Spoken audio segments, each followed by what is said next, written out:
que a vinheta já rodou, vou pedir para tu deixar aquele like marotaço que ajuda a gente bastante. E claro, se tu for novo por aqui, já se inscreve no canal e ativa o sininho das notificações. Além, claro, de seguir a gente lá no Instagram. Primeiro, eu vou dividir esse vídeo aqui em dois momentos. Vou comentar aí o Getúlio, que é o novo reforço do Vasco pro ataque. Falta apenas aí o anúncio oficial por parte do Vasco. E no segundo bloco, eu vou comentar aí uma fala polêmica do nosso gerente executivo, Carlos Brasil, que tá dando um bafafá danado aí nas redes sociais a respeito da saída do Lucão para o Bragantino. Eu vou aqui dar a minha opinião sobre toda essa situação, beleza? Começando aí sobre o atacante Getúlio, 1,87 m, é um jogador que tem mais de 80 jogos na Série B, 2 acessos com o Avaí, chegou a jogar também na Portimonense lá de Portugal e foi base do Cruzeiro. E a situação é a seguinte: primeiro foi noticiado pela Arena Cruz Maltina de que o Vasco tinha aberto negociações centroavante e o Vene Casagrande trouxe mais informações. A negociação avançou, o jogador chega por empréstimo até o final da temporada. Está sendo discutido algumas cláusulas do contrato, mas a negociação já está finalizada. O jogador passou pelo crivo da comissão técnica, foi aprovado por Zé Ricardo, gostaram das valências técnicas do jogador e pesou também o fato da experiência que ele já tem na Série B. Nesse pouco mais de 80 jogos que ele jogou pela Série B, ele tem na casa aí de 19 a 20 gols marcados.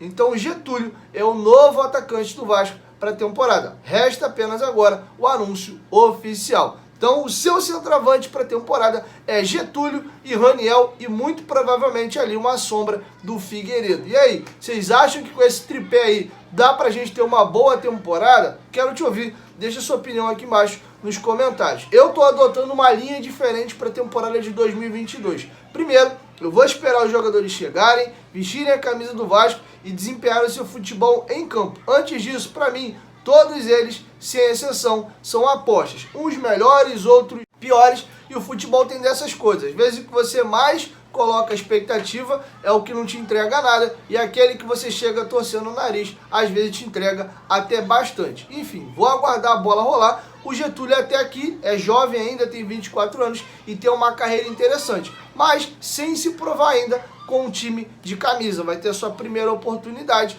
mas você olhar os nomes aí, Luiz Amarília, Diego Souza, o próprio Pedro Raul, que é um ano mais velho que ele, mas já foi experimentado no Botafogo, por exemplo, tem uma rodagem um pouquinho maior fora do Brasil. Eram nomes esses que eu citei, com certeza, mais interessantes do que o Getúlio. Então você olha para o que foi tentado e o que fecha, te dá uma brochada. Mas enfim, é o que resta dessa festa, como diz aí o J. Santiago. Enfim, eu vou torcer para que dê certo, mas não coloco aqui muita expectativa na chegada do Getúlio não. Mas para a Série B pode ser um jogador útil. Porém, eu faço aquela ressalva: não era mais interessante manter o Daniel Amorim? Será que não seria mais interessante dar uma sequência maior para o Daniel Amorim do que para o Getúlio? Apesar do Daniel Amorim ser um pouco mais velho, se tem o Raniel que é um pouco mais jovem, as características do Amorim, do Getúlio é parecida. São dois centroavantes de estatura, bons no jogo aéreo. A diferença é que o Getúlio tem um pouquinho mais de mobilidade e é mais jovem. Mas o Daniel Amorim acabou saindo do Vasco. Não sei quanto é o salário do Getúlio. A informação que saiu aí que o Daniel Amorim pediu um salário que o Vasco não queria pagar. O Vasco inclusive ofereceu um salário menor do que ele já estava ganhando.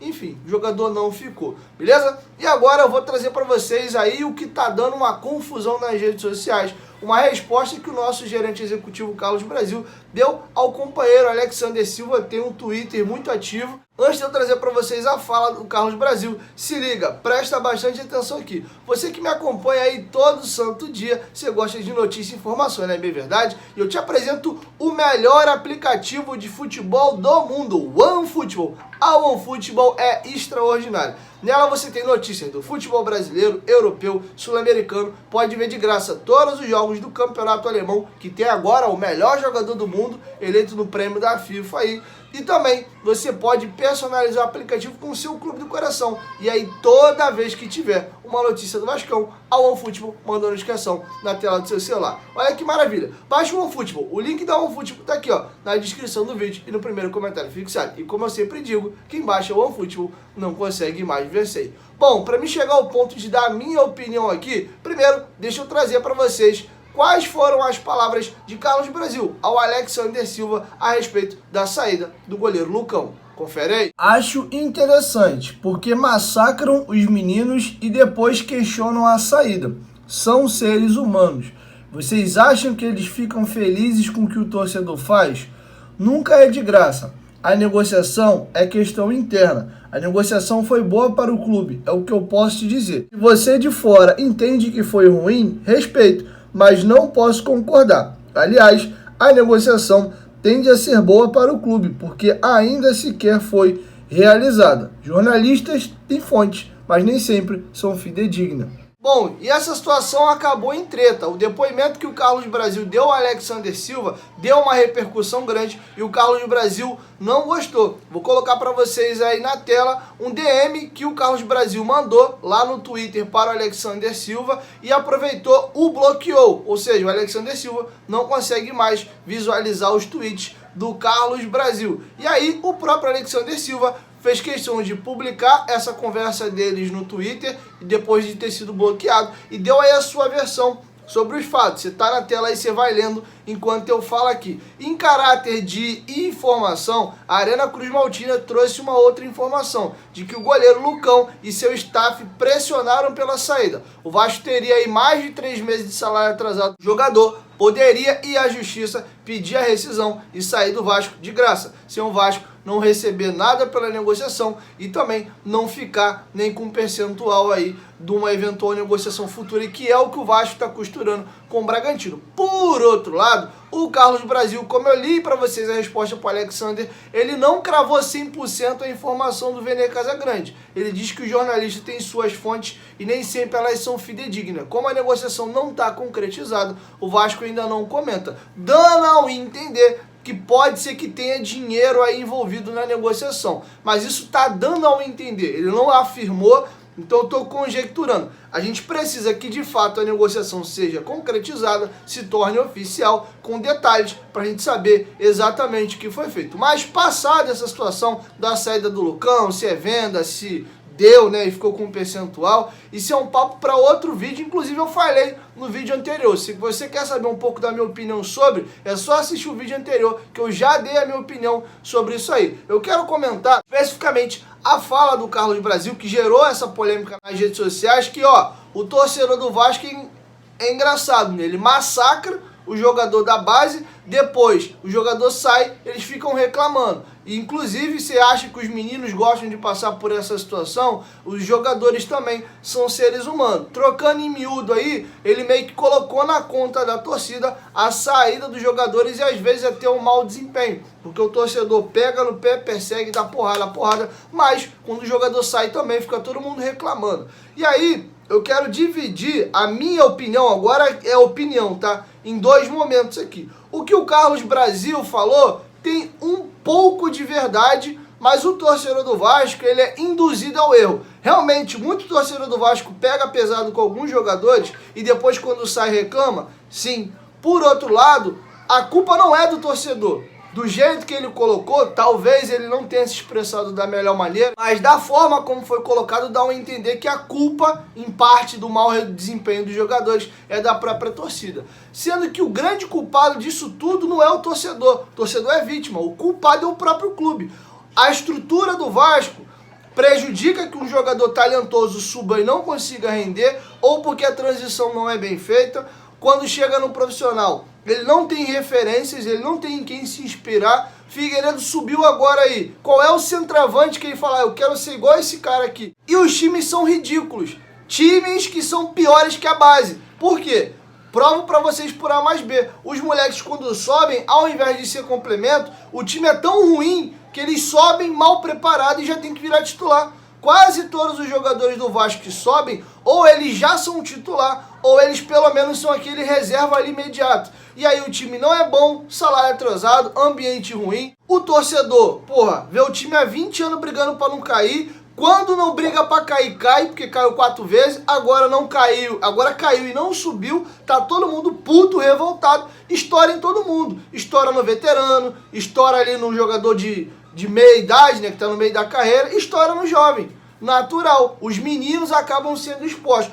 Por outro lado, não é apenas isso. O que irrita muitas das vezes o torcedor do Vasco não é nem apenas o desempenho dentro de campo. Muitas das vezes é a marra. Sobe, já acha que é o rei da cocada preta, uns vão pra balada, é toda hora em postagem no Instagram, e a gente vê que falta um comprometimento. O time tomando porrada, se arrebentando, e dá a impressão, às vezes, pra torcida de que tem uma galera que sobe da base e não tá nem aí pra hora do Brasil. Então é um conjunto de fatores. Agora, a fala, principalmente do jeito que foi, caiu num momento ruim. Nenhuma crítica aqui à pessoa, Carlos Brasil. Todo mundo fala muito bem dele. Inclusive, tenho vontade de o conhecê-lo. Quero convidá-lo para ir lá no podcast, para me conhecer melhor, apresentar ele melhor a vocês, entender um pouco mais do que ele pensa. Todo mundo fala muito bem. Estou comentando pontualmente, tá, Brasil? Que eu acredito que vai chegar em você esse vídeo, essa situação. E outra, aí eu não vou entrar no mérito do relacionamento do Brasil com o Alexander. Talvez o que irritou o Brasil foi que foi uma conversa em off, e aí eu não sei, eu não tava lá, eu não vi, problema entre os dois. Talvez ele passou uma informação, ó, tô te dando a informação aqui, mas é em off. E aí, de repente, ele colocou público. Aí eu não sei, talvez o Brasil se irritou, enfim. E aí já é uma situação entre o Brasil e o Alexander. Mas tô dando a minha opinião aqui. O torcedor do Vasco não tem culpa por esses meninos não renderem. E por outro lado, acho sim que o torcedor do Vasco pega um pouco pesado às vezes, mas de novo, é o conjunto da obra. O torcedor tá puto, tá chateado e aí estoura em todo mundo. Como os meninos vêm ganhando muito espaço, você pega aí os últimos pontas do Vasco, Thales Magno, Marrone, Vinícius, Figueiredo agora, se eu for puxando na cabeça aqui, vai pipocar um montão. Paulinho, Paulo Vitor, que inclusive fiquei amigo, mora hoje na Espanha, renovou o contrato dele com o Valladolid, que é time do Ronaldo Fenômeno.